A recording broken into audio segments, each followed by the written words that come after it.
शक व शुबा आप अलैहिस्सलातु वस्सलाम का जो ज़माना अक़दस था वो तमाम ज़मानों में बेहतरीन ज़माना था।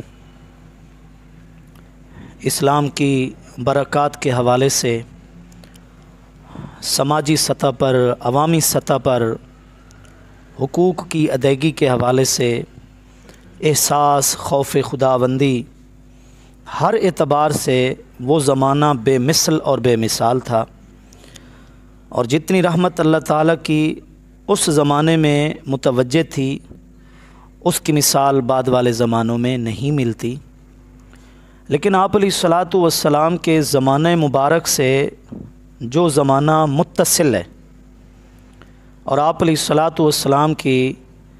ज़ाहिरी हयात मुबारका के बाद, आप अलैहिस्सलातु वस्सलाम के विसाल मुबारक के बाद जो ज़माने खिलाफत है और वो 30 बरस की जो एक मुद्दत है, खुलफ़ाए राशिदीन, खुलफ़ाए अरबा, इन हज़रात ने जो उस ज़माने के अंदर निज़ाम हुकूमत को संभाले रखा, इसमें भी कोई शक नहीं कि जो बरकतें उन 30 बरसों में नज़र आती हैं वो बरकतें फिर बाद वाली हुकूमतों में, बाद वाली मुद्दतों में नज़र नहीं आती। खिलाफत जैसा कि अपने लफ्ज़ से भी इसका मफ़हूम ज़ाहिर है, इसका माना होता है जानशीनी, नियाबत,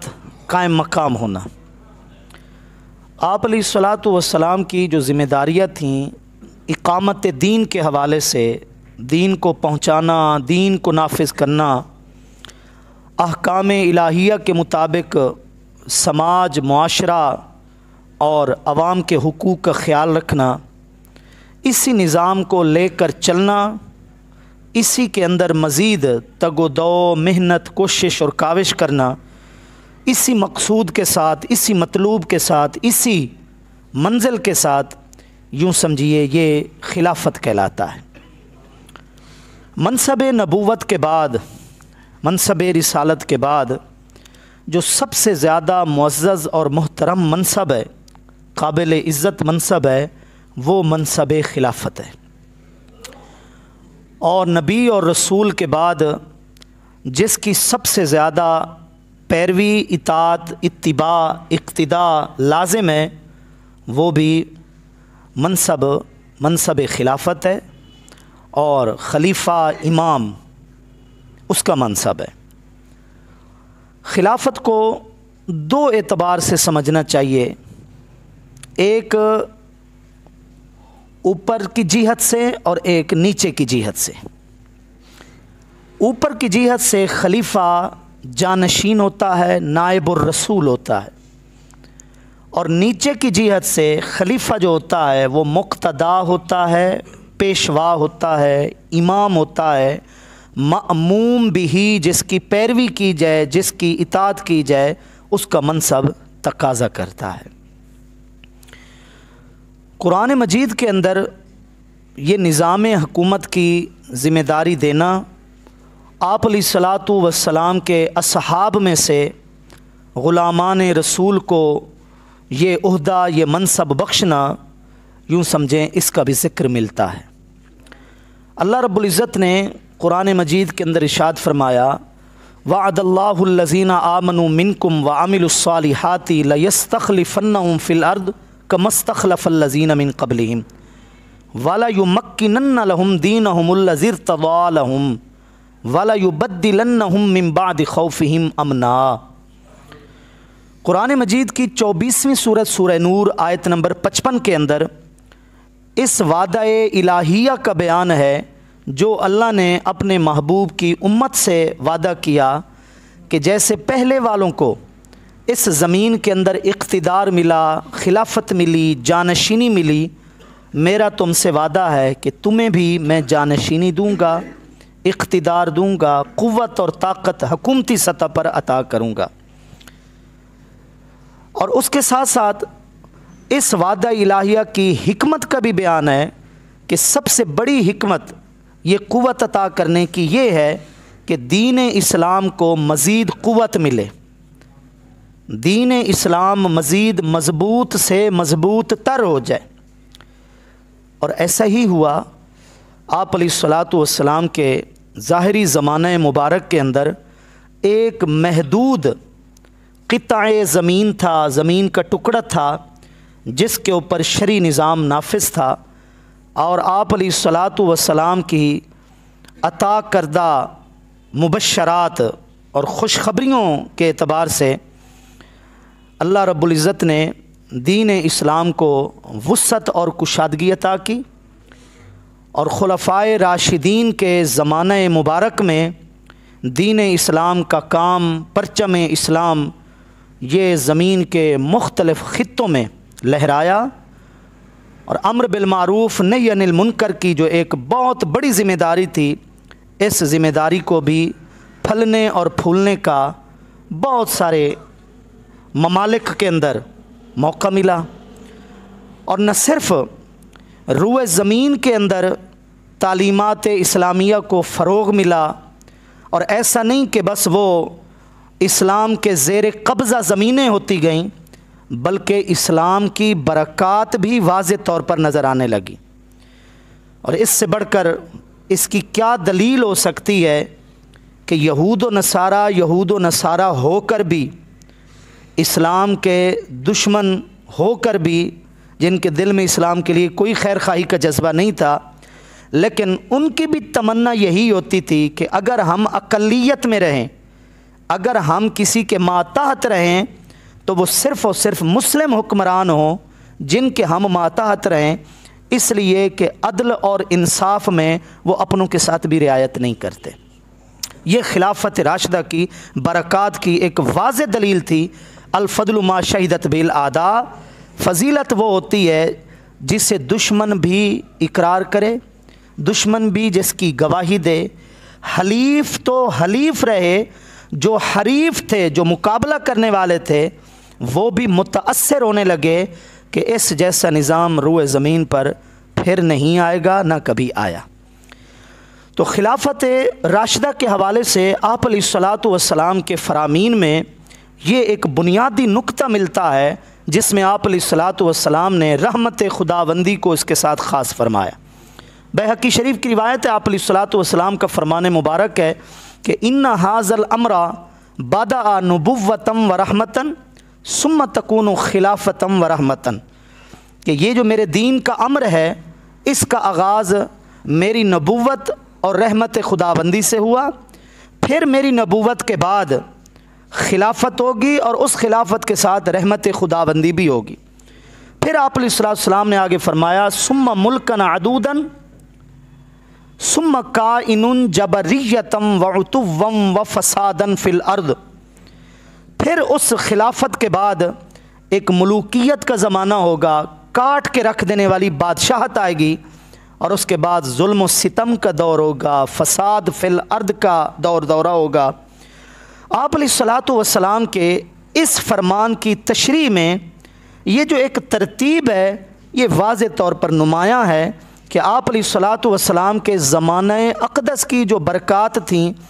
वो बरक़ात की झलक नुमायाँ तौर पर अगर नज़र आती है तो आप अलैहिस्सलातु वस्सलाम से मुत्तसिल ज़माना खिलाफत में नज़र आती है। अब ये मुद्दत कितनी थी, ये ज़माना कितना था, खिलाफत राशिदा ख़ास तौर पर ये जो एक उन्वान है वो कितने अरसे में मुहीत है, ये भी आप अलैहिस्सलातु वस्सलाम का एक फ़रमान ऐसा मिलता है जिससे ये उक़दा हल होता है। इरशाद मुबारक है अल खिलाफतु फ़ी उम्मती सलासून सनतन, मेरी उम्मत के अंदर जो खिलाफत होगी, जो मेरी जानशीनी बाबरकत एक ज़माना होगा, वो 30 बरस का होगा। 30 बरस तक खिलाफत का एक अरसा है जो आप अलैहिस्सलातु वस्सलाम के फ़रमान के मुताबिक है। और यूँ समझिए खुलफ़ाए अरबआ, 4 खुलफ़ा, हज़रत अबू बकर सिद्दीक़, हज़रत उमर फ़ारूक, हज़रत उस्मान गनी, हज़रत अलीउल मुर्तदा रदियल्लाहु ताला अन्हुम अजमईन का जो ज़माने खिलाफत है वो इन 30 बरसों पर मुहीत है। अगले जो 6 महीने हज़रत इमाम हसन रदियल्लाहु ताला अन्हु को हैं, वो भी उलमा की तसरीह के मुताबिक हज़रत अली रदियल्लाहु ताला अन्हु की खिलाफत का बकिया हिस्सा है। तो इस तरह ये खिलाफत का जो ज़माना बाबर का ज़माना है, ये इन खुलफ़ाए अरबा के साथ है। हाँ, आप अलैहिस्सलातु वस्सलाम के फरमान से भी एक इशारा मिलता है कि ठीक है, बाद में मलूकियत भी आई। मलूकियत के बाद फिर 2-2.5 साल मुख्तसर अरसा जो हज़रत उमर बिन अब्दुल अज़ीज़ का ज़माना है, और उनका जो फिर निज़ाम हुकूमत था या तर्ज़ हुकूमत था, वो बेऐन ही खिलाफत राशिदा के मिनहाज पर, खिलाफत राशिदा के तमाम उसूल व ज़वाबित पर था। वो भी एक सुनहरा दौर था, अदल इंसाफ वाला, अमन के फ़रोग़ वाला, इसलिए उस ज़माने को भी खिलाफत राशिदा का हिस्सा उलमा मानते हैं। खिलाफत के हवाले से आप अलैहिस्सलातु वस्सलाम ने कोई वाज़े तौर पर सराहत में इरशाद नहीं फरमाया कि मेरे बाद कौन खलीफा होगा। हाँ, आप अलैहिस्सलातु वस्सलाम के फ़रामीन का जब बारीक बीनी से और गहराई से मुताला किया जाता है तो इशारात ये ज़रूर मिलते हैं कि आप अलैहिस्सलातु वस्सलाम ने जिस खिलाफत की तहसीन फरमाई, जिस खिलाफत को बाबरकत करार दिया, वो यूँ समझिए वो इन 4 खुलफ़ा की तरफ इशारा था। मिसाल के तौर पर सन 9 हिजरी के अंदर जब हज की पहली बार फ़र्ज़ियत नाजिल हुई, हज बाकायदा तौर पर शरई हुक्म के तौर पर जब फ़र्ज़ हुआ सन 9 हिजरी के अंदर, तो आप अलैहिस्सलातु वस्सलाम ने तमाम असहाब में से हज की अदायगी के लिए जो अमीर मुकर्रर किया, जो पेशवा मुकर्रर किया, वो हज़रत अबू बकर सिद्दीक़ रज़ियल्लाहु तआला अन्हु को मुकर्रर किया। और आप अलैहिस्सलातु वस्सलाम ने अपनी ज़ाहिरी ज़िंदगी मुबारक के आखिरी अयाम मुबारका के अंदर अगर अपने मुसल्ले की ज़िम्मेदारी दी, मुरू अबा बकरिन फलयुसल्ली बिन्नास, तो वो भी हज़रत अबू बकर सिद्दीक़ रज़ियल्लाहु तआला अन्हु को ज़िम्मेदारी दी। इसी तरह बहुत सारे ग़ज़वात में अमीर आप अलैहिस्सलातु वस्सलाम ने जनाब हज़रत उमर फ़ारूक को मुकर्रर किया, और फिर मदीने शरीफ के जो ज़कात और सदक़ात की वसूली का निज़ाम था, उसका भी आमिल और सरबरा आप अलैहिस्सलातु वस्सलाम ने हज़रत उमर फ़ारूक रज़ियल्लाहु तआला अन्हु को मुकर्रर किया। और अक्ल वालों के लिए ये इशारा भी काफ़ी था कि अगर मेरे बाद कोई नबी होता तो वो उमर ही होते। उनके अंदर ये सलाहियतें पाई जाती हैं कि वो निज़ाम को चलाएं, वो समाज को संभाल सकें। इसी तरह हज़रत उस्मान गनी रज़ियल्लाहु तआला अन्हु के लिए तो आप अलैहिस्सलातु वस्सलाम ने वाज़े तौर पर फरमाया कि लअल्लल्लाह अन युक़म्मिसका, कि अल्लाह ताला तुझे एक कमीज़ पहनाएगा। ये भी इक़्तिदार की तरफ, हुकूमत की तरफ, खिलाफत की तरफ इशारा था। हज़रत अली रज़ियल्लाहु तआला अन्हु को ग़ज़वा तबूक के मौके पर आप अलैहिस्सलातु वस्सलाम ने अपना नायब मुकर्रर किया, और यहाँ तक फ़रमाया कि जैसे हज़रत मूसा गए थे कोहे तूर पर अल्लाह रब्बुल इज़्ज़त से मुलाकात करने, और अपनी नियाबत और तमाम तर ज़िम्मेदारियाँ अपने भाई हज़रत हारून को देकर गए थे, मैं भी मदीने शरीफ की ज़िम्मेदारियाँ तुझे देकर जा रहा हूँ। इसी तरह हिजरत के मौके पर आप अलैहिस्सलातु वस्सलाम ने मक्का की तमाम अमानतों का अमीन हज़रत अली रज़ियल्लाहु तआला अन्हु को करार दिया, और अमानतों की ज़िम्मेदारी अहल तक पहुँचाने की हज़रत अली रज़ियल्लाहु तआला अन्हु के सपुर्द की। यमन की तरफ काजी, जस्टिस और शरीफ फ़ैसले सुनाने के लिए आप अलैहिस्सलातु वस्सलाम ने हज़रत अली रज़ियल्लाहु तआला अन्हु का तकर्रुर किया। अब ये सारे आप अलैहिस्सलातु वस्सलाम के जो फ़ैसले हैं, इक़दामात हैं, और आप अलैहिस्सलातु वस्सलाम के जो फ़रामीन हैं, ये बता रहे हैं कि आप अलैहिस्सलातु वस्सलाम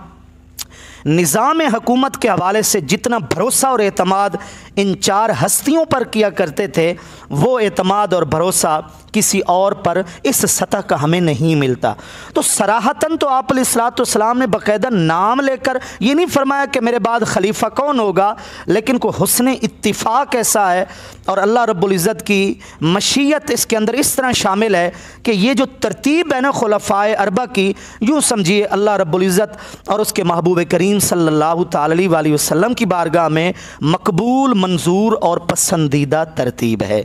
बल्कि फ़रामीन रसूल सल्लल्लाहु अलैहि वसल्लम में ऐसी मिसालें मिलती हैं कि जब आप अलैहिस्सलातु वस्सलाम इन हज़रात का ज़िक्र किया करते थे तो आप अलैहिस्सलातु वस्सलाम भी इसी तरतीब से ज़िक्र किया करते थे जिस तरतीब से इनकी खिलाफत है।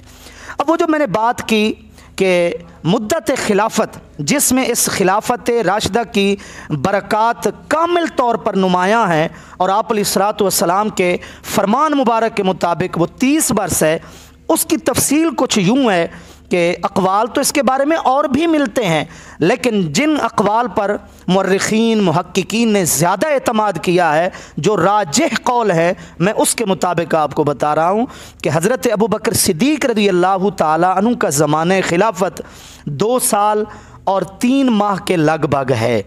हज़रत उमर फ़ारूक रज़ी अल्लाह ताला अन्हु का ज़माने खिलाफत 10 साल 6 माह और 4 दिन पर मुश्तमिल है। सबसे ज़्यादा ज़माना खिलाफत मुद्दत हज़रत उस्मान गनी रज़ी अल्लाह ताला अन्हु की है, 11 साल 11 माह 28 दिन, यानी 2 दिन कम 12 साल। हज़रत अली रज़ी अल्लाह ताला अन्हु का ज़माना खिलाफत 4 साल तकरीबन 9 महीने है, और उसके बाद 6 महीने आपके लख्त जिगर हज़रत इमाम हसन रज़ी अल्लाह ताला अन्हु के। अब ये जो एक ज़माना मैंने आप तक गिनवाया है, ये ज़माना यूँ समझे 30 बरस पर मुश्तमिल है। तो गोया आप अलैहिस्सलातु वस्सलाम ने उन लफ्ज़ों में जिनमें फ़रमाया कि मेरे बाद खिलाफत जो है बाबरकत जो ज़माना है वो 30 बरस तक रहेगा, वो इन खुलफ़ाए अरबा का ज़माना है। अब ऐसा भी नहीं है, ये बात एक याद रखिए, तारीख़ी भी है, दीनी मिजाज को भी साथ साथ समझिए। ऐसा नहीं है कि इस ज़माने के बाद जो बनु उमैया का दौर खिलाफत आया, दौर मलूकियत आया, दौर हुकूमत आया,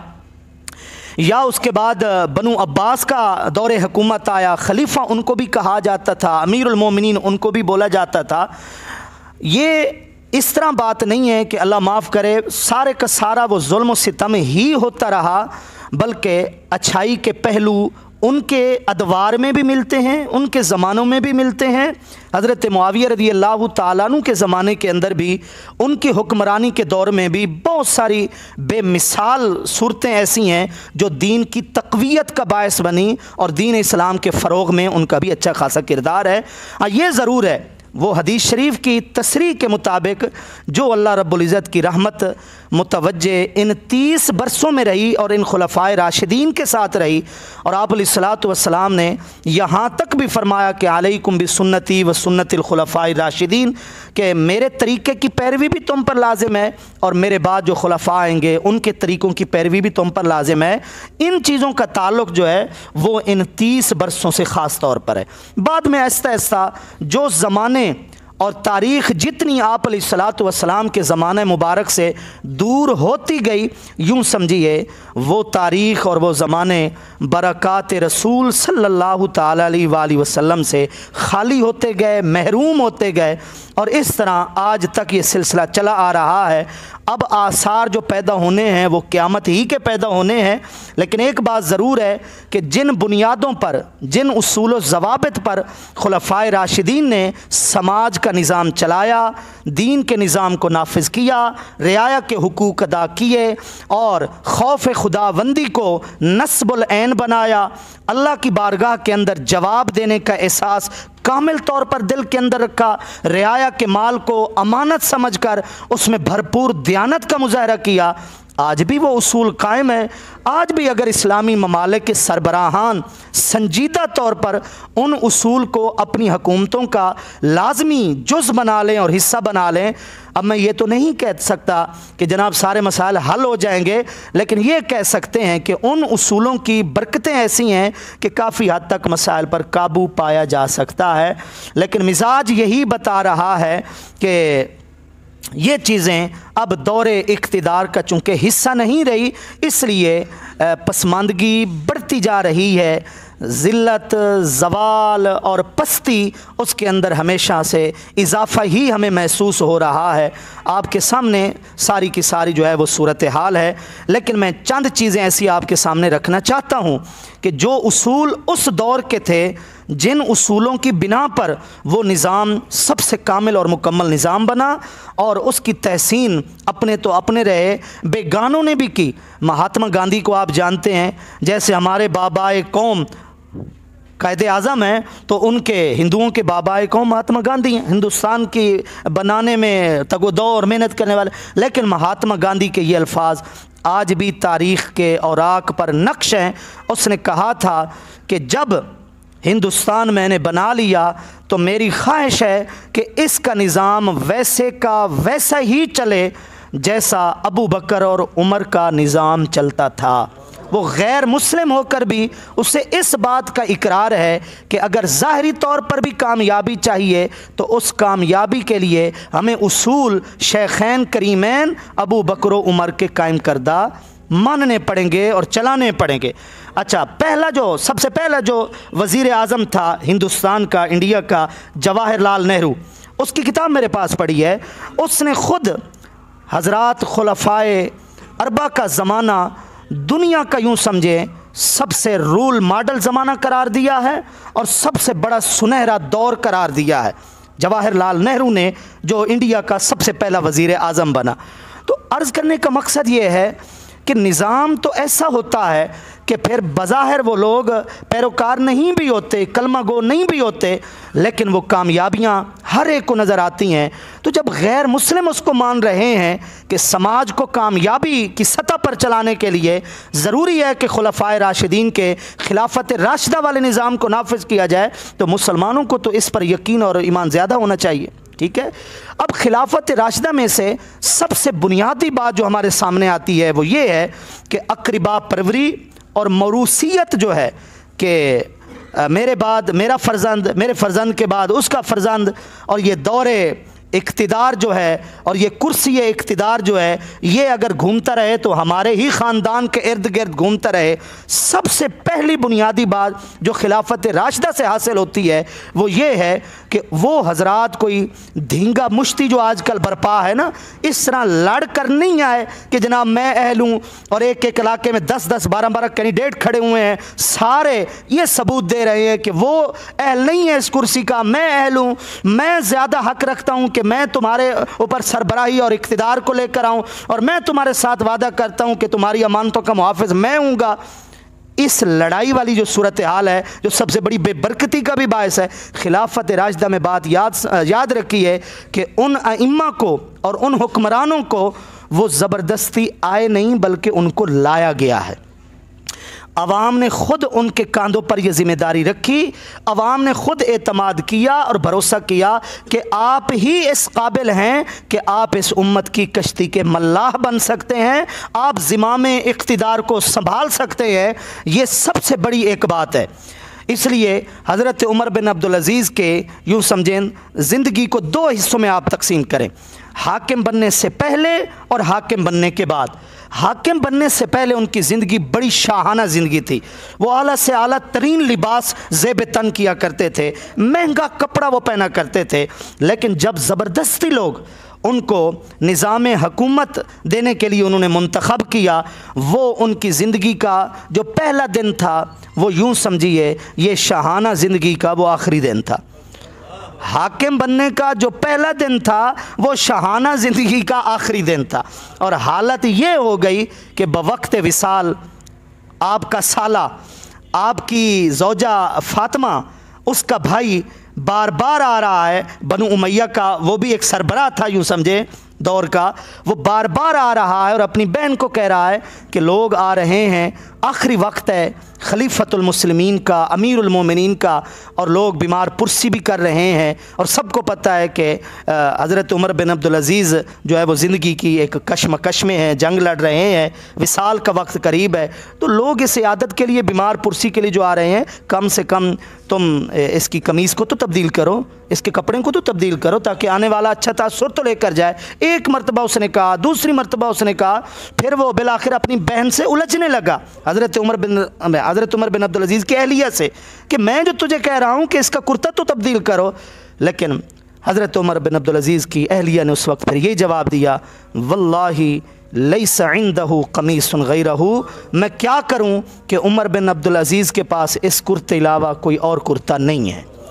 इस कमीज़ के अलावा कोई और कमीज़ नहीं है। इस एक बात से आप अंदाज़ा कीजिए कि दौरे हुकूमत में उन्होंने कोई अपनी प्रॉपर्टी, इस तरह की जायदादें, जो आज एक तमाशा हमारे सामने है कि इलेक्शन लड़ने से पहले वो गरीब तर होता है और इलेक्शन लड़ने के बाद जनाब वो अमीर तर हो जाता है, इस तरह की सूरत हाल इन हज़रात के ज़माने ज़िंदगी में हमें नहीं मिलती। तो तभी बरकतें भी तो थीं।